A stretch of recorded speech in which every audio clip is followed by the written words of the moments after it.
Louange à Allah, le gracieux, le bienveillant, celui qui guide dans le droit chemin et a prescrit à nous les croyants le mois de Ramadan une fois par an.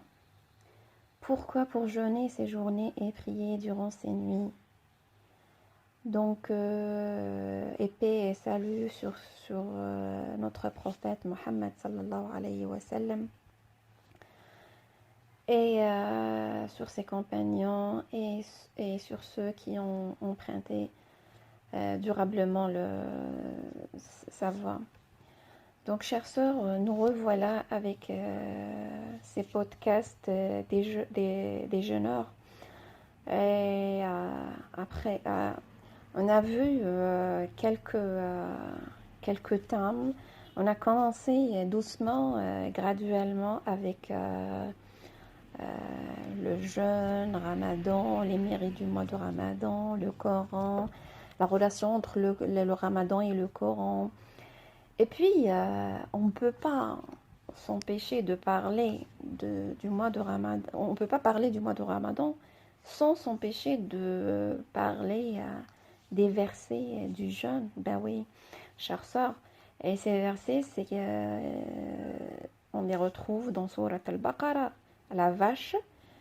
Et c'est les versets du 183 au 187. Donc voilà, Inch'Allah, aujourd'hui on va commencer par le premier verset. On va essayer un petit peu de manière courte de méditer, d'étudier ces versets-là pour justement atteindre le but qu'Allah subhanahu wa ta'ala nous a fixé par le jeûne du mois de Ramadan. Allah subhanahu wa ta'ala يقول يا أيها الذين آمنوا كتب عليكم الصيام كما كتب على الذين من قبلكم لعلكم تتقون. La traduction rapprochée du verset: Ô les croyants, on vous a prescrit as-siyam, le jeûne, comme on l'a prescrit à ceux qui vous ont précédés. Ainsi atteindrez-vous la piété, at-taqwa. Donc mes chers, la première chose qui nous attire dans ce verset, c'est que Allah subhanahu wa ta'ala, il parle à qui? Il parle aux croyants. Ô vous les croyants. Donc ici, le message, il n'est pas pour tous les gens. Non, il est bien visé à qui? Aux croyants. Et c'est qui ces croyants? Dans Tafsir Tabari, c'est vous qui croyez à qui? En qui? En Allah et son messager, qui les rendait véridiques et avaient une ferme conviction dans leurs paroles. Donc, as-siyam, le jeûne, il est destiné et rendu obligatoire à cette catégorie de gens, les croyants. Pour quelle raison, chère sœur? La réponse vient à la fin de ce verset. لعلكم تتقون, afin que vous atteigniez la taqwa, la piété. Donc le but, il est bien clair du jeûne du mois de Ramadan. Pour les croyants, c'est de se purifier au fur et à mesure. Pourquoi? Pour atteindre cette piété, pour atteindre taqwa, mes chères sœurs. Aussi, le message a commencé d'Allah subhanahu wa ta'ala. Ya ayyuha, ô vous qui croyez en Allah et en son messager. Donc, ô vous les croyants. Donc, il y a une règle dans le Coran, dans la méditation du Coran, pour bien comprendre ces versets. C'est lorsque le message commence par Ya ayyuha, ô vous.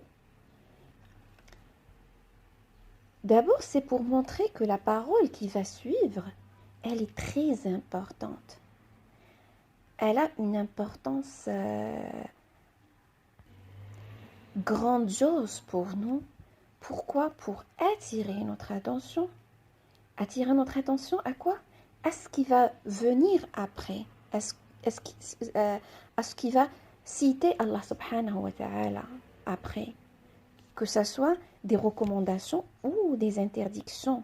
Ça veut dire que la chose, le contenu qu'on va qu'on va citer, qu'on va vous demander, vous interdire, il faut le prendre en considération. D'après Aouf, Abdullah ibn Mas'ud, qu'Allah l'agrée, a dit, si tu entends Allah dire « Oh, vous les croyants », alors écoute avec attention, car il s'agit d'un bien qu'il ordonne ou d'un mal qu'il interdit. Notre règle, c'est quoi? C'est, chère sœur, lorsque Allah subhanahu wa ta'ala s'adresse dans ces versets, comme ce genre de verset, Ya ayyuha, oh vous, ça veut dire que le fait d'appliquer la chose demandée dans ce verset-là fait partie intégrante de la foi. Ça veut dire, si on va s'appliquer, ça va augmenter notre foi. Et aussi le fait de délaisser cette chose est un manque et une faiblesse dans notre foi, si on va la délaisser. Après c'est le jeûne vous a été imposé. Kutiba alaykum as-siyam. Donc on a vu c'est quoi siyam, Ramadan et le jeûne, donc on va pas trop en parler aujourd'hui, mais ce qui nous montre ce verset, le sens de cette phrase, c'est que le jeûne est une obligation. Et ceci est également montré par quoi? Par qui? Par les textes prophétiques et aussi par nos savants. Qu'est-ce qu'on peut tirer, chère sœur, de ce verset? C'est que le fait que la personne soit musulmane, ça veut dire c'est une condition à la fois pour que le jeûne du Ramadan soit obligatoire à la personne, mais également pour qu'il soit valable. C'est-à-dire que même si un mécréant jeûnait le Ramadan, alors ce jeûne ne serait pas accepté de lui. C'est logique. Et aussi, deuxième point, c'est que le fait de délaisser le jeûne du mois de Ramadan, ça représente un grand péché. Et ici, on peut parler du hadith Abdallah ibn Mas'ud radiyallahu anhu. Il a dit, celui qui rompt le jeûne d'une journée de Ramadan sans excuse ni permission, alors le jeûne de tout le temps ne lui suffira pas. Ça veut dire il a commis un péché particulièrement grave et que même s'il va jeûner à la place de ce jour-là tous les jours de l'année, alors ceci ne serait pas accepté de lui à la place de ce jour de Ramadan. Pour montrer la gravité en fait de la chose, parce qu'il y en a certains qui prennent les choses, en fait, qui banalisent un petit peu les choses. Ensuite, Allah subhanahu wa ta'ala a dit, le jeûne vous a été imposé comme il a été imposé à ceux qui sont venus avant vous. C'est-à-dire qu'Allah subhanahu wa ta'ala, dans le passé, comme on a déjà cité dans les autres podcasts, que le jeûne, c'est pas quelque chose de nouveau. Elle a été imposée, enfin le jeûne, il a été aux juifs, aux chrétiens, etc. Donc, pas forcément que le jeûne, il a été identique.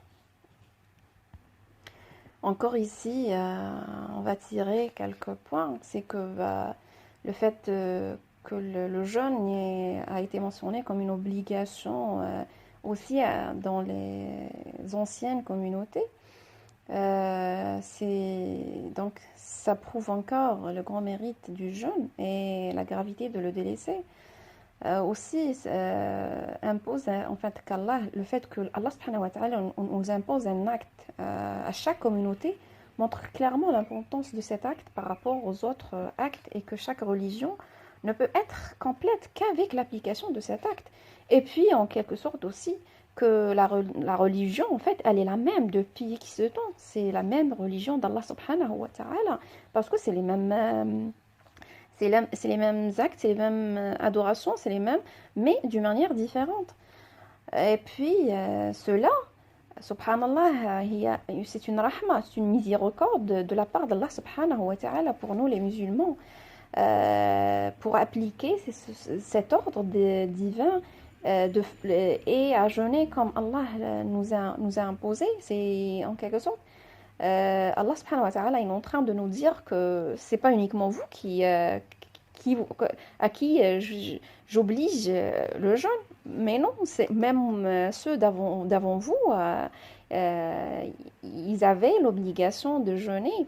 Donc c'est comme c'est la même chose. Donc on est plus apte à faire cette obligation et dire que en fait compte c'est pour tout le monde. Donc on va le faire. Donc on doit citer en fait le verset de sourate le 110 du sourate Al-Imran.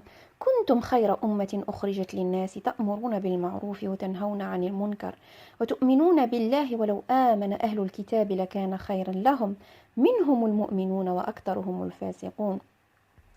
Vous êtes la meilleure communauté qu'on ait fait surgir pour les hommes.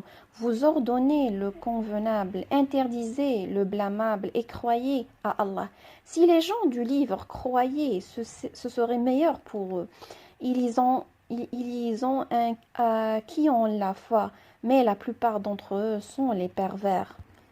Donc c'est pour ça qu'en fait, ce qui est ordonné à nous, les musulmans, il est toujours meilleur que les autres qui étaient avant nous.